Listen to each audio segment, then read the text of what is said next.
15 वर्षापूर्वी निश्चितपणे ते नातं भावनिक होतं आहे, त्याच्याबद्दल कुणाचंही दुमत नाही. मी तुम्हाला ह्याच्या बाबतीत एवढंच सांगतो की माझ्या धाराशिव लोकसभा मतदारसंघातले जे शिवसैनिक आहेत त्यांची माझ्याबद्दलची नाराजी मला 100% मान्य आहे. पण त्यांना मला एवढंच त्या ठिकाणी विश्वास द्यायचा आहे आणि सांगायचं आहे, आणि तेही जाणून आहे की माझ्या वैयक्तिक स्वार्थासाठी मला काहीतरी मिळावं म्हणून मी हा निर्णय घेतलेला नाही.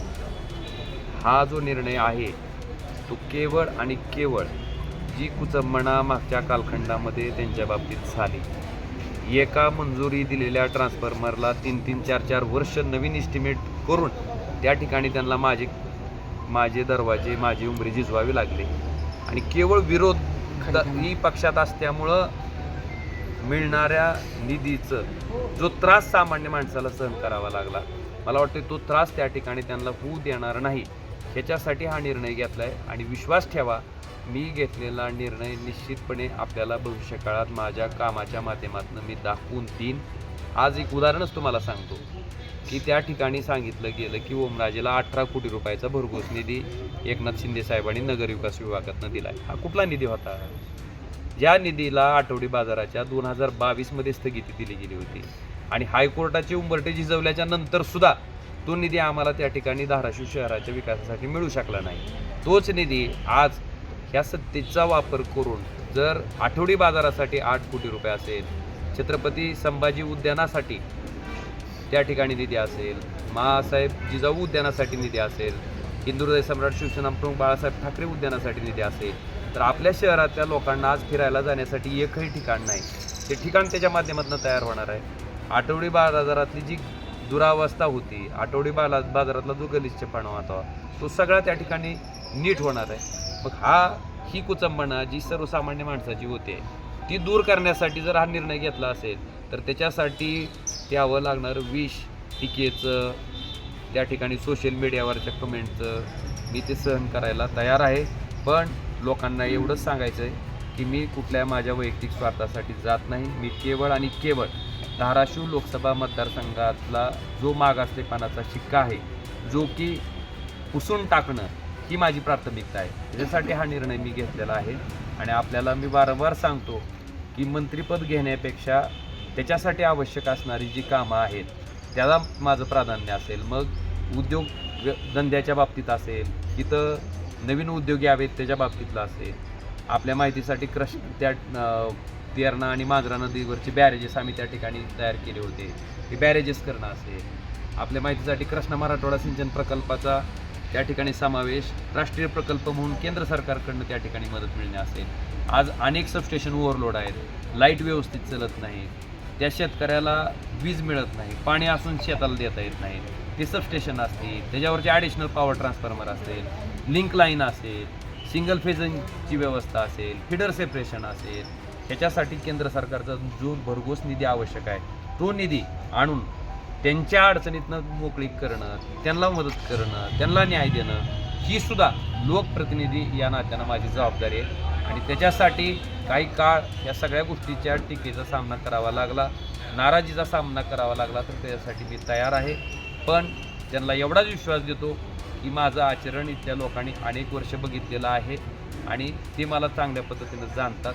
माझ्या पुढच्या कामकाजातनं मला वाटतं ह्याला सुद्धा उत्तर मिळेल. मंत्रिपद मिळालं ना? आता सांगितलं की तुम्हाला माझी प्राथमिकता काय आहे? कृष्णा मराठवाडा सिंचन प्रकल्पाला राष्ट्रीय प्रकल्प म्हणून मान्यता घेणं, त्याला निधी आणणं. माझी प्राथमिकता काय आहे? आपल्याकडं जे सबस्टेशन असतील, आपल्याकडं जे पॉवर ट्रान्सफॉर्मर असतील, जे आज ओव्हरलोड आहेत ते ट्रान्सफॉर्मर त्या ठिकाणी करणं, ते सबस्टेशन त्या ठिकाणी करणं, शेतकऱ्याला व्यवस्थितपणे वीज पुरवठा करण्यासाठी आवश्यक असणारा निधी उपलब्ध करून त्यांना ह्या अडचणीतून सुटका करून देणं असेल. त्याचबरोबर सिंचनाचे विषय आहेत, ही माझी प्राथमिकता आहे. आणि मला वाटतं की फार काय बोलून सांगण्यापेक्षा आपण त्या गोष्टी प्रत्यक्षात इथं करून दाखवू, आणि केल्याच्या नंतर लोकांना ते दिसेल. दादा, तुमचे पारंपरिक विरोधक जे आहेत राणाजगजित पाटील, त्यांनी तुमचं महायुतीमध्ये स्वागत केले, कसं बघता त्याकडे? कसं असते, नीच वृत्ती आणि प्रवृत्तीच्या लोकांना जितकं नीचपणे वागता येते तेवढ्या नीचपणे ती वागत असते. त्यामुळे त्या व्यक्तीवर आपण बोलण्यापेक्षा मी त्या दिवशी सांगितलं की त्यांचं एक मतही मला नको. मी विरोधकाप्रमाणेच ती माझ्यासाठी असतील. त्याच्या बाबतीत माझ्या भूमिकेत कुठेही फरक पडणार नाही. आणि मी माझी वृत्तीला विरोध आहे. मी अजून परत अधोरेखित करा आणि हा माझा विरोध आज आहे असं नाही. 2019ला शिवसेना आणि भाजप ज्यावेळेस एकत्र होतं पूर्वीच्या काळात तुम्ही बघितलेलं आहे 14ला 19ला त्यावेळेस त्यांनी भाजपमध्ये आल्याच्या नंतर मी काही त्याला प्रचार केला नाही. मी जाहीर विरोध केलेला माणूस आहे पहिल्या क्रमांकाला आणि त्याचे व्हिडिओ फुटेज आजही आहेत. त्यामुळे ती भूमिका माझी ह्या जन्मात तर कधी बदलणं शक्य नाही. आणि त्या वृत्तीच्या लोकांना एवढंच मला सांगायचं आहे की केवळ सत्तेचा वापर करून ज्या पद्धतीनं सगळ्या गोष्टी चिरडून टाकायचा प्रकार ह्या ठिकाणी ह्या जिल्ह्यात चालला होता तो मात्र मी निश्चितपणे हाणून पाडीन. आणि मला आपल्या माध्यमातून सांगायचं की ज्या कार्यकर्त्यांनी भाजपचा झेंडा भाजपची सत्ता नसताना त्या ठिकाणी खांद्यावर घेतला होता, ज्या विविध पक्षातली सामान्य लोक आहेत जी की आज आडगळीला फेकली गेली आहेत ती लोक माझ्यासाठी प्राथमिकता असणार आहे.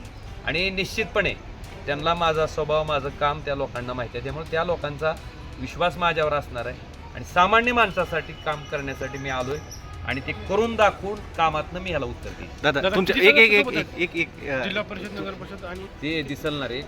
एक प्रश्न असा आहे दादा, तुमच्या प्रवेशानंतर जिल्ह्यातलं राजकारण बदललंय. आज उद्धव ठाकरे यांच्या सभेच्या जाहिराती सत्ताधारी गटाच्या काही नेत्यांनी दिल्यात. ह्या राजकारणाकडे कसं बघताय मी तुम्ही? म्हणतोय ना वृत्ती किती नीच आहे तिचं द्योतं काय ती. कारण आमच्या पक्षाच्या जाहिराती आजपर्यंत कधी आल्या होत्या का, कुणी दिल्या का? मग मला जनतेला माझा प्रश्न आहे की आम्ही सगळे निष्ठावंत लोक निवडणूक लढत होतो, नगरपालिकेच्या, पंचायत समितीच्या, जिल्हा परिषदच्या. आमचे कार्यकर्ते बिचारे राब तुमच्यासाठी राबत होते, मी राबत होतो, आमचे आमदार राबत होते. मग त्यावेळेस आमची एकही पंचायत समिती निवडून यायची आमची लायकी नव्हती का? एकही नगरपालिका निवडून यायची आमची लायकी नव्हती का? नव्हती. मला सांगा ना. हा तुम्ही सांगा मला, जनतेनं म्हणू द्या ओमराजे उपलब्ध नव्हता, ओमराजे आमच्यासाठी काम करत नव्हता, ओमराजेचा संपर्क होत नव्हता, मान्य करीन मी. पण ओमराजे सगळंच करत होता तरी आम्ही त्यांची लोक तरी आम्ही त्यांना कुठलीही पंचायत समिती कुठलीही नगरपालिका दिली नाही. का दिली नाही? का तर सत्तेतनं त्यांना कामं करता येणार नाही. मग हा संदेश जर जनतेनं दिला असेल तर ते मी केलं तर त्यात काय चूक आहे?